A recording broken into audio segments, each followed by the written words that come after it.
मनागरी कसरी बनु र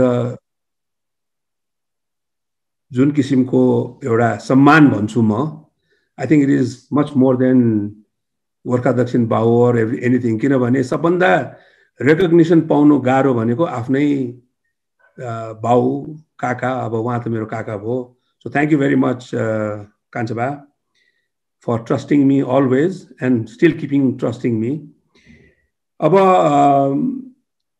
यो प्लेटफर्म एउटा सकारात्मक सोचको प्लेटफर्ममा फेरि हामी पर्यटन व्यवसायीहरुको त अक्सर कुनै प्लेटफर्म पाउना साथ हामीहरु चाहिँ नि आफ्नो दुःख पोखिहाल्छौं त्यसकारण दुःख नपोखौं नभए चाहिँ नि यो गर्न साकेको भतिजा हो कि क्या हो र भन्छ पोजिटिभ थिंकरको चाहिँ नि भतिजाले नेगेटिभ कुरा गर्ने so I will begin with little bit of 8 वर्ष अगाडि जब डाक्टर बाबुराम भट्टराईले होटल एम्बेसेडर भत्काउनलाई ड्राइभर पठाएको थियो बुलडोजर मैले उहाँलाई के रिक्वेस्ट गरेँ भने भाइ अब तपाईले भत्काउनु पर्दैन म आफै भत्काउँछु र मैले होटल एम्बेसेडर भत्काउन सुरु गरेँ र त्यहाँ एउटा मैले एउटा ठूलो ब्यानर राखेको थिएँ चेन्ज इज अपर्च्युनिटी भनेर त्यो ब्यानर धेरैले मन परायो र मैले एक दिन हिसिला यामीजीको मेसेज पाएँ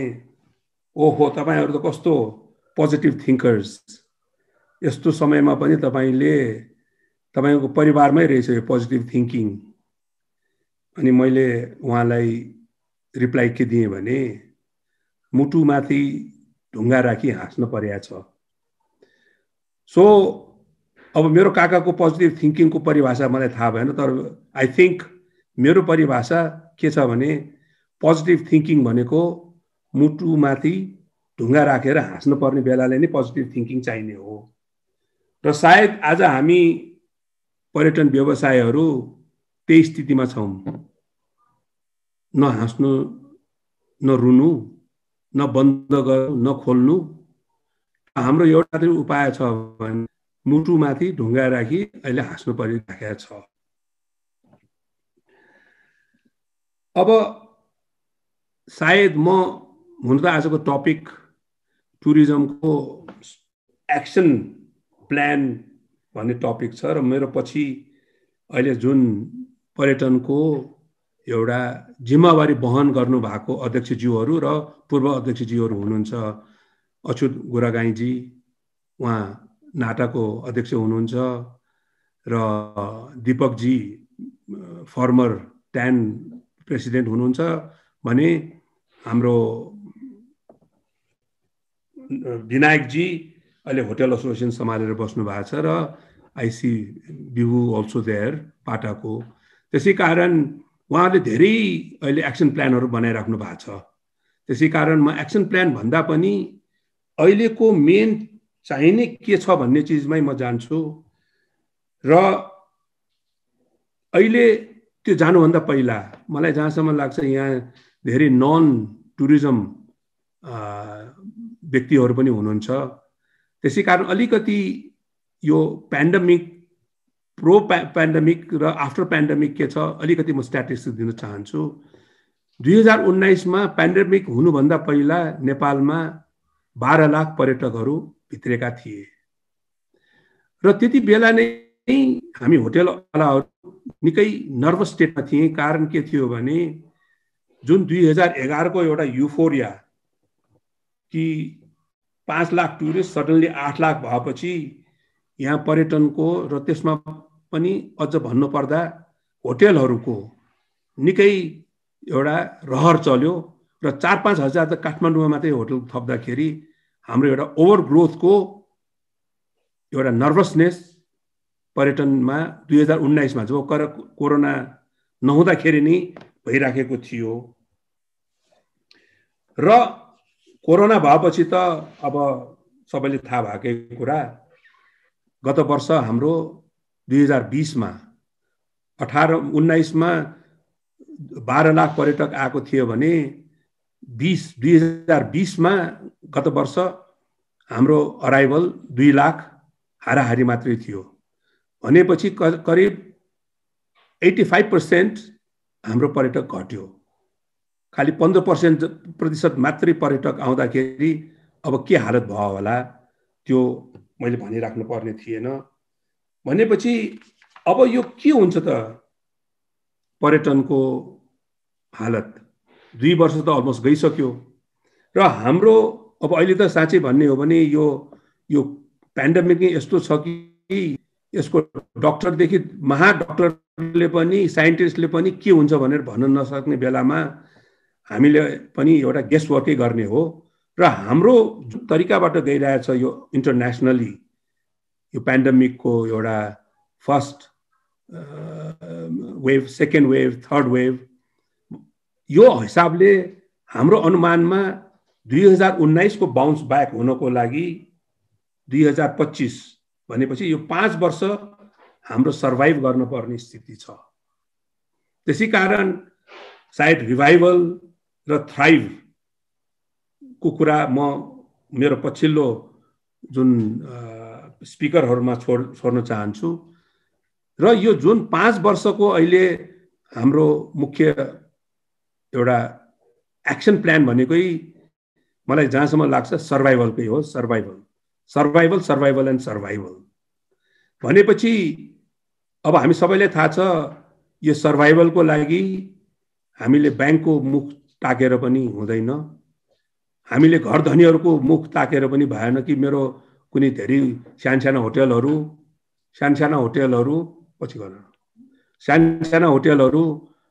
बालमा बसेको छ, बाल धनीको बालवालाको मुख ताकेर पनि भएन र सायद सरकारको पनि मुख ताकेर भएन। अघि गीतमा पनि धेरै राम्रोसँग भनेको छ कि हामीले अरूहरूले गर्नुपर्ने होइन, आफैले के गर्न सक्ने भन्ने नै कुरालाई हामीले अगाडि बढाउनु पर्ने स्थिति छ, सरकारको पनि मुख नताकिकन।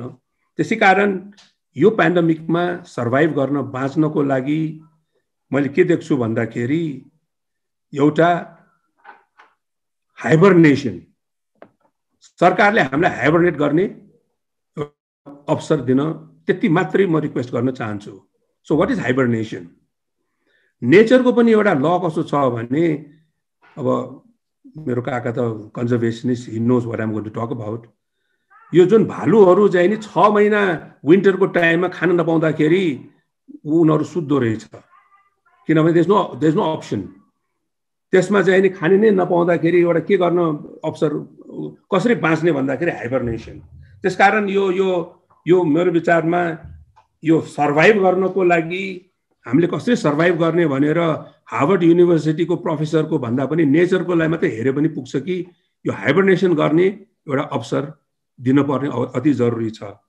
र सायद सरकारले अहिले जुन किसिमको एउटा आम्दानी नहुँदाखेरि खर्च घटाउने जुन सरकारले दिनुपर्ने थियो, सायद त्यति मात्रै सरकारबाट कुनै राहत, कुनै किसिमको मोनिटरियल हेल्प भन्दा पनि यो 5 वर्ष सर्भाइभ गर्नको लागि दिनुपर्ने मैले जरुरी देख्छु। र त्यो सर्भाइभल चाहिँ नि जुन को लागि हामीले हो कि यो आम्दानी नहुँदाखेरि खर्च कसरी घटाउने भन्ने, र सरकारले पनि त्यति दियो भने मलाई जहाँसम्म लाग्छ हामी यो 5 वर्ष हामी बाँच्न सक्छौं। र अन अ पोजिटिभ नोट, किनभने यो सकारात्मक सोचको एउटा प्लेटफर्म हो यो। अब हुन त यो भन्दाखेरि कसैले, साथीहरूले यसलाई अलि उल्टोबाट नलिनुहोस्। सायद यो पेन्डेमिकमा अघि पनि मैले भने 2019 मा एउटा ओभरग्रोथको हाम्रो रोगले च्यापेको थियो, हामी नर्भस भइसकेका थियौं। 80% अकुपेन्सी हुने होटलहरू 2019 मा 12 लाख पर्यटक आउँदाखेरि पनि हाम्रो 60% मा झरिसकेका थियो।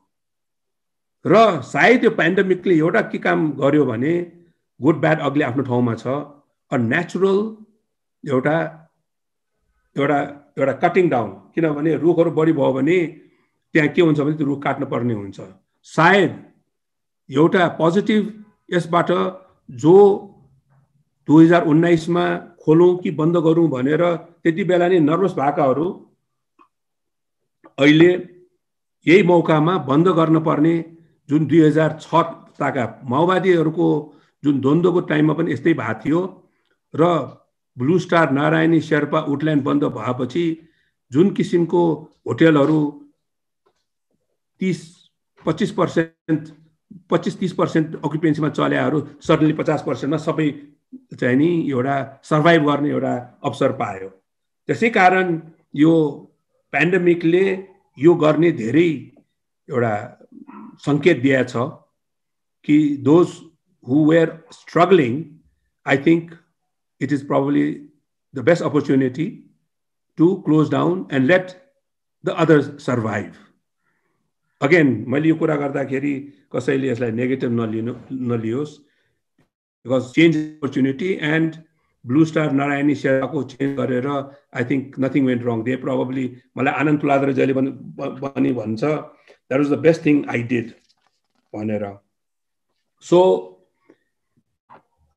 अब मेरो पछिको स्पिकरहरू उहाँहरूले एक्सन प्लानहरू किनभने धेरै नाटाले आफ्नै बनाएको छ, ह्यान्डले आफ्नै बनाएको छ र सायद ट्यानले पनि आफ्नै बनाएको छ एक्सन प्लानहरू। सबभन्दा प्रब्लम यहाँ प्लान बनाउनुको प्रब्लम होइन, इम्प्लिमेन्टेसनको प्रब्लम। त्यसै कारण उहाँहरूको जुन अहिले प्लान आउँदैछ त्यो प्लानलाई को मैले थप नगरिकन त्यो इम्प्लिमेन्टेसनको लागि के हो त बाधा? हरेक सेक्टरमा अहिले एउटा कस्तो भएको छ भने we have too many professors. Everybody is making plans. Everybody is आफ्नै तरिकाबाट र एकले बनाएको अर्कोलाई चित्त नबुझ्ने, वान भोइसमा जान नसक्ने। र म फेरि 1998 तिर जान चाहन्छु, जब भिजिट नेपालको टाइम थियो। त्यति बेला म होटल एसोसिएसनको पनि अध्यक्ष थिएँ 93 देखि 98 सम्म। त्यति बेला पनि कता कता यो ह्यान्ड एन्ड नाटाले 3 किसिमको गीत गाउने सुरु भइसकेको थियो। र ह्यान्डले भनेको नाटालाई नहुने, नाटाले भनेको ट्यानलाई नहुने। र अहिले पेन्डेमिकको टाइममा त एकदम सबभन्दा important for implementation is one voice. र अहिले म लगायत 10-12 जना हामी साथीहरू हामीले एउटा केमा लागिरहेछौँ भने यो वान भोइस जुन त्यति बेला एनटिभी हामीले वान भोइस भनेर विचार गरेर गरेका थियौँ। अनफोर्चुनेटली त्यो वान भोइस जुन एनटिभी थ्रुबाट जान पर्ने हो, त्यो कता कता एनटिभीको जुन 5 जना हाम्रो बोर्ड मेम्बर जानु पर्ने हो। यहाँ दीपकजी हुनुहुन्छ, I think you will understand what I am trying to say, कि त्यो 5 जना बोर्ड डाइरेक्टर जसले सबैको प्लानहरू, सबैको विचारहरू, सबैको आवाजहरू एक भोइसबाट सरकारमा ल्याउनु पर्नेमा त्यहाँ जाने 5 जना नै ट्रेडले ओन नगरे भइदियो। त्यो किन ट्रेडले ओन गरेन भने त्यो 5 जना छान्ने ट्रेडले नभइकन त्यो कता कता जो मन्त्री आउने हो त्यो पोलिटिकल अपोइन्टी जस्तो हुन थाल्न सुरु भयो। त्यसै कारण हामी 10-12 जना अहिले यो जुन एउटा चाहिँ नि यो 5 जनाले एउटा भोइस गरेर लान पर्ने जुन हाम्रो टुट्यो एनटिभी बनाउँदाखेरि त्यसलाई चाहिँ नि सोच्छौं भनेर हामी लागिरहेछौं। र मलाई जहाँसम्म लाग्छ हामीले नेपाल टुरिज्म बोर्डलाई नै हाम्रो वान भोइस लाने हो। अहिले जति पनि प्लानहरू बन्छ त्यो ह्यान्डले बनाओस्, नाटाले बनाओस्, पाटाले बनाओस्, ट्यानले बनाओस् या कुनै एउटा विज्ञ समूहहरूले बनाओस्, त्यो सबै च्यानलाइज हाम्रो 5 जना बोर्ड मेम्बरबाट थ्रुबाट जाओस् र उहाँहरूले त्यसलाई वान भोइस भनेर लग्यो भने मलाई जहाँसम्म लाग्छ त्यो एक्सन प्लानको कार्यान्वयन हुनलाई मद्दत पुर्याइन्छ। Praveen, do I have some more time or is that? हजुर, यो त अलि छोटकरीमा। सो आई थिंक त्यसै कारण मैले चाहिँ नि यो एक्सन प्लानको अब पूर्व अध्यक्षले यो जब यहाँ भाइस प्रेसिडेन्ट नै हुनुहुन्छ ह्यान्डको, उहाँले हाम्रो होटल राख्ने नै हुनेछ। र त्यसै कारण यो एक्सन प्लान जो इम्प्लिमेन्ट गर्नको लागि यो नेपाल टुरिज्म बोर्डमा how to make those 5 directors from the tourism industry and not from the pocket of the minister, त्यसमा हामी काम गरिरहेछौँ। र जहाँसम्म लाग्छ हामी एक भोइसमा त्यो गर्यो भने जुन हामी परिकल्पना गरेका थियौँ 1998 मा मेरो करण दाई, म दाई भन्छु, काका भए पनि उहाँ भिजिट नेपाल थियो, म ह्यान्डको प्रेसिडेन्ट थिएँ। हामीले त्यति बेला वान भोइस गर्दाखेरि डिपार्टमेन्ट अफ टुरिज्मलाई त हामीले प्राइभेट पार्टनरसिपमा लान सक्छ भने वान भोइस भयो भने हामीले जुन आज यहाँ आउने प्लान र अरू बनाएको प्लान हामीले एक भोइसमा लान सक्न, हामीले एनटिपीको बोर्ड चेन्ज गर्न केही गाह्रो होला जस्तो मलाई लाग्दैन। I think thank you very much. And on a positive note, हामीहरू त्यत्रो माउस इन्सर्जेन्सीको टाइममा हाम्रो टुरिस्ट घटेको थियो। हाम्रो भुइँचालो जाँदाखेरि टुरिस्ट घटेर हामी सर्भाइभ भएको थियौँ। We are a very resilient lot of people in the tourism industry र I am quite sure we will survive this pandemic and we will bounce back again. Thank you very much. मनागरी कसरी बनु, मनागरी